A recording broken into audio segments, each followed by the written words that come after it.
Conheça o Kotai Project. O Kotai Project pretende desenvolver um ecossistema financeiro global que dará 100% de anonimato, liberdade geográfica e financeira para todos os usuários de criptomoedas do mundo. O ecossistema consiste em uma corretora de criptomoedas, um banco digital internacional e um gateway de pagamento em cripto. Tudo isso dentro da Kotai Wallet. Não perca essa oportunidade e acesse o nosso site. Link na descrição do vídeo. Muita gente de Gaza que é contra o Hamas, correto?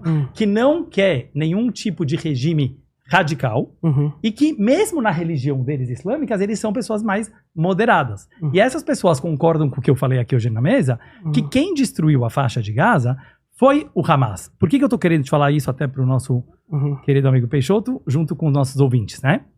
Eu acho que tudo é uma soma de fatores, sabe? Não, esse sistema binário é culpa de Israel, é culpa de... Eu não estou tirando a culpa de Israel. Deve ter erros no exército de Israel que acabaram levando a isso também. Mas principalmente, pessoas que moram lá nessa faixa de Gaza. E eles têm parentes que moram em Israel como cidadãos comuns, tá? De novo, não vão ficar na vírgula, sabe, se são exatamente os mesmos direitos. Até onde eu conheço e conheci árabes israelenses, eles têm direitos a tudo que os israelenses têm, inclusive, como eu falei, participar do parlamento e grupos políticos, tá? Com as suas restrições que você disse que tem. Mas o sonho de todo palestino que mora em Gaza ou na Cisjordânia seria poder ter uma vida tão boa, não vou nem falar tão boa quanto o israelense, mas tão boa quanto o palestino que mora no Estado de Israel. Então, essa pessoa, né, que ela vem e ela diz que ela é contra o Hamas, eu acho super legal, no sentido de trazer para a nossa discussão, de mostrar que a guerra de Netanyahu, ou a guerra de Israel, e a guerra do mundo ocidental, ela é especificamente contra o grupo Hamas, seja lá como ele foi gerado. E não contra o povo palestino, que é um povo de bem, que é um povo civil, né, que é um povo que tem pessoas extremamente boas e positivas. Comentar isso também. Tá bom. Eu discordo. A pergunta era pra mim. Pode falar. Se eu permitir que eu comente, tá bom. Então, assim, eu queria falar das tuas e não falei. Não, tranquilo. Mas pode falar.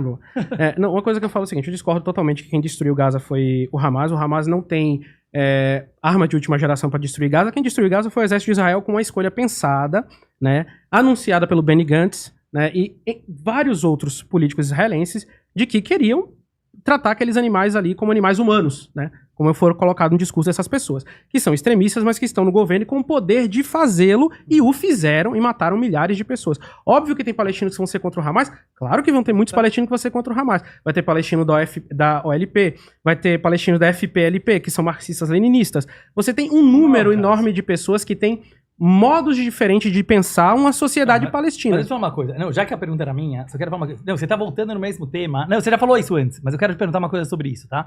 Eu não estou falando que Hamas fisicamente destruiu Gaza. Nós sabemos que foram as bombas israelenses. Não tem discussão, tá?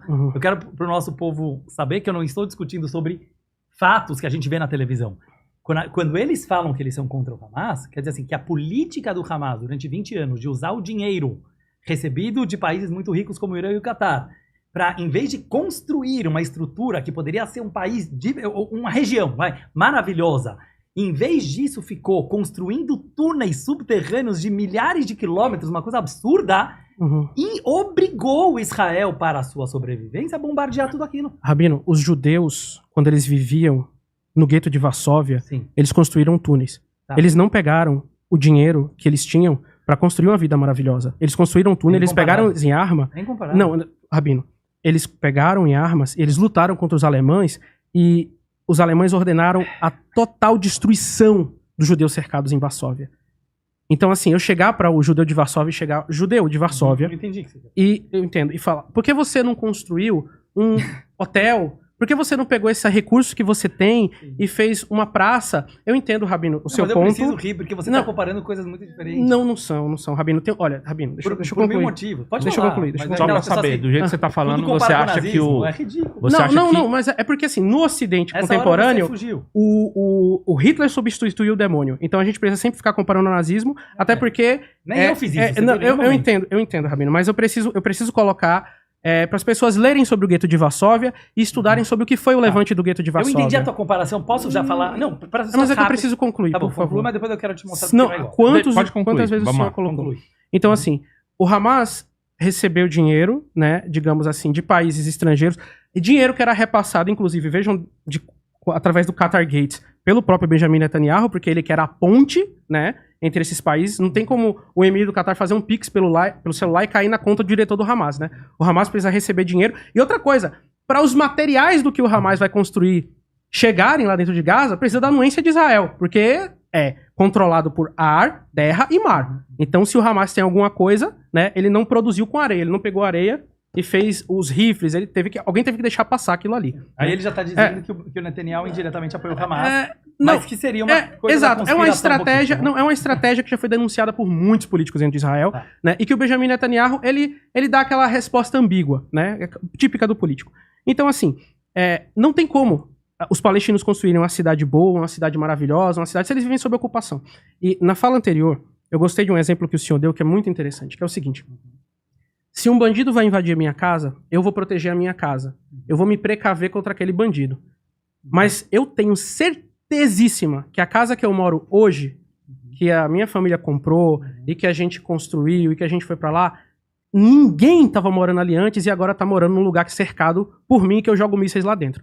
Então não acho que essa comparação entre a casa e o bandido cabe nesse sentido, porque Israel precisa se precaver contra uma violência que Israel mesma causou. Não é como um cidadão civil comum que tá aqui, e aí vem uma pessoa, sei lá, de qualquer lugar e vem fazer. Claro, eu tava falando, só para deixar claro, Sim. porque eu até concordo, tipo assim, eu tento trazer meus exemplos exatos. Sim. Eu tava falando sobre o Irã, Ryan, você pode ir, tá, que é um país soberano, tá? Soberano, não vizinho de Israel, com mísseis balísticos e um exército, não estão nada coitadinhos. Sim, com certeza, Irã é um país. Na minha opinião, infelizmente, eles destruíram a cultura iraniana milenar, através de colocar grupos xiitas, que nem é da tua linha, por exemplo, mas que acabaram, controlando, né, aquela região.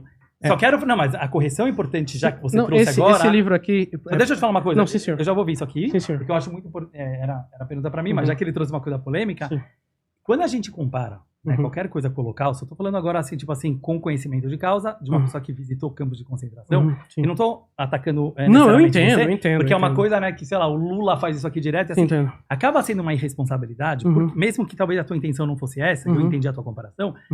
Por quê? Porque no caso, por exemplo, do levante do gueto de Varsóvia, para quem não conhece, né, que era um gueto que foi o único lugar que a gente conhece que os judeus tentaram de alguma forma reagir, né, mesmo que era impossível conseguir, contra o exército nazista, e fizeram túneis, etc. Era algo que aconteceu de forma totalmente surpresa, né? Os judeus viviam muito bem na Alemanha, não imaginavam que ia acontecer. Os palestinos também não imaginavam que Israel ia surgir. Sim, mas calma. E durou pouco tempo, durou, né, alguns meses, entendeu? Pouquíssimos anos. Sim. E dentro daquilo, quando eles já viram que eles iam ser levados para campos... Não vamos comparar, entendeu? Isso que eu quero te falar. Eu sei que você acha que é grave o que Israel, mas eu acho que às vezes, desculpa, como amigo, perde a razão quando você faz uma comparação desnecessária e que vai acabar até mexendo com as emoções, né, de pessoas, por exemplo, que passaram por isso, e eu vi lá. Eu nunca disse que o muçulmano faria isso, por exemplo, porque eu acho que assim, foi uma frieza dos alemães e dos poloneses nazistas. Eu tava até conversando com um amigo de outra categoria de maldade, porque eu vejo os árabes fazendo um tipo, os radicais, tá? Sem generalizar os árabes, mas esses radicais, eles vêm até com um calor, né? E a gente vê aquela frieza nazista, ouvindo música clássica enquanto queimava os caras. Então, assim, são tipos de terror e de atrocidades diferentes, eu só não queria comparar. Mas o ponto que você quis trazer, eu entendi. Eu só queria responder assim, vimos aqui na mensagem, fato, que palestinos, certo? São contra o Hamas. Então, acho legal falar isso para o nosso público, para mostrar que a guerra verdadeira não é entre judeus e palestinos, que eu acho que você concorda, mas entre grupos, né? Grupos com interesse. A guerra é entre Israel e Hamas. Entre Israel e Hamas, entendeu? Podemos seguir para uma outra pergunta aqui, interessante? Até porque os palestinos não têm armas para lutar contra Israel, né? Eles não têm. Quem tem é o Hamas, né? Tá. Eu ia te perguntar uma essa coisa, também mas... é pro Rabino. Tá. Deixa essa pra mim, hein? Você acha que coincidência que Trotsky, Marx, Oppenheimer, maior parte da administração do governo bolchevique, feministas, donos de empresas, sejam todos judeus? Gostei. Quem perguntou isso? É o nome. Augusto Refresco. Eu só acredito. Tem até Augusto Refresco. Eu a acho que OnlyFans do uma meio coisa aqui. vou falar uma crítica pra internet. Que a pessoa tem que dar cara pra bater, certo? Eu tô... O que foi? Fala. Falou Oppenheimer ali. Porque ele acho que ele não, porque ele associou de alguma forma que ele apoiou, talvez indiretamente. Talvez foi isso, né? Mas eu queria falar uma coisa em geral, tipo assim, uma crítica construtiva sobre a internet. Eu acho que as pessoas têm que dar cara pra bater. Não ficar fazendo, né, perfil fake. Eu, por exemplo, tô aqui dando cara pra bater. Tem um monte de muçulmano, né? Espero que eles vão gostar de mim, porque eu gosto deles. E realmente eu tentei aqui levantar, poderia ter feito isso aqui mais, aos pontos em comum. Mas, às vezes as pessoas, né, fazem perguntas e a gente nem sabe quem é a pessoa que tá fazendo. Mas, de qualquer forma, respondendo a pergunta e não o perguntador, vou explicar para o nosso público que talvez não tenha entendido, ele enumerou né, números de esquerdistas famosos, né, de certa forma fundadores do socialismo e até do comunismo. Tinha até uma série há pouco tempo do Trotsky na Netflix, eu acho que tiraram, mas era super interessante. Eu queria talvez trazer isso de alguma forma positiva para a nossa discussão, para a gente perceber uma coisa assim, a diversidade que tem no povo judeu desde sempre. Pessoas que, e não é o teu caso, né? Eu percebi que você tem até um bom conhecimento da Torá, mas pessoas que pensam às vezes pequeno, e eu fico muito triste, que subestimam, parece um pouco, a inteligência do povo brasileiro, né? Como se não tivesse capacidade de entender. Então, espero que vocês tenham gostado, né? De uma discussão assim, num nível um pouco mais intelectual. Por quê? Porque quando a gente começa a perceber que o sistema não é binário, falando, é preto ou branco, sabe? Certo ou errado? É do time do bem ou do time do mal? A minha missão de vida hoje, comigo mesmo, eu falo pra mim e para as pessoas da minha volta, é tentar começar a perceber, né, vamos usar uma palavra, os 50 tons de cinza, no sentido, aquelas coisas que tem entre um extremo e o outro, onde todos nós, a maioria de nós, vivemos, e de uma forma comum. Então você pega, por exemplo, no povo judeu, eu já falei em um outro podcast. Sim, eles são os fundadores da esquerda.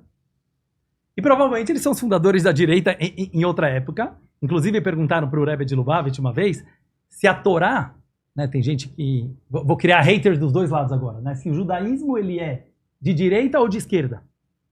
E o Rebbe respondeu, sendo a Torá, nós acreditamos, a perfeição da sabedoria divina, ela contém os pontos positivos de todos os regimes. Inclusive tem monarquia. Então, assim, eu acho até legal, não era o tema de hoje, mas a gente pode conectar que pessoas que hoje em dia na internet, né, ficam querendo achar que Deus é de direita, né, e não sei o que, eu acho muito perigoso. Porque esses kits de ideologia, eles acabam causando, né, uma separação e uma divisão da humanidade, como se tivesse time do bem e time do mal. Então, respondendo aqui para o nosso querido... Augusto Refresco. Augusto Refresco é o seguinte... O judeu, ele sempre foi um revolucionário. Sempre foi. Porque nós temos uma coisa aqui em Yiddish, que é o dialeto já, a gente chama Spilkes, pulga no bumbum. Quer dizer assim, o judeu, ele tá... Não sei, é assim que eles traduzem. Mas o que quer dizer o seguinte? Nós temos uma ansiedade positiva de querer melhorar o mundo. O que eu acho que é extremamente positivo. E não quer dizer que sempre acertamos. Mas o fato que a gente encontra judeus de muito sucesso na economia, na literatura, em Hollywood, na Broadway, certo? E no Brasil, nos negócios. Porque a gente não pode definir a busca judaica em uma coisa só. Então eu vejo isso como um mosaico de cores muito bonitos, da gente perceber que, inclusive, criadores de sistemas que, infelizmente, depois foram contra os judeus, né? Vou fazer até uma piada, espero que todo mundo entenda, mas, por exemplo, Jesus era judeu. Certo? E é muito interessante, eu não sei, né, exatamente qual é a visão islâmica, mas eu gostaria muito que fosse mais pacífico, né, entre os cristãos e os islâmicos do Brasil. Mas Jesus era judeu. Aí, independente de qual for a teoria e a filosofia da pessoa, né, de quem ele era religiosamente falando, ele também revolucionou a história. A história. E não quer dizer que os judeus de hoje, eles precisam concordar com Jesus e com o religião, mas a gente respeita como uma pessoa que, agora eu só quero falar uma palavra que não é minha, finalizar isso, o Maimônides, já ouviu falar? O Rambam, Moshe né? Ben Maimon. Moshe Ben... Eu tô vendo que esse aqui eu tenho o Guia dos Perplexos tá quase em judeu casa, esse aí. Não, mas eu vi que você já foi para Israel? Ainda não fui para Israel. Tá. Mas eu já Vou te estudei convidar. bastante. Se Deus quiser. Vamos pensar sobre isso? Não tenho como viajar para lá agora. Para Palestina, vamos chamar de Palestina.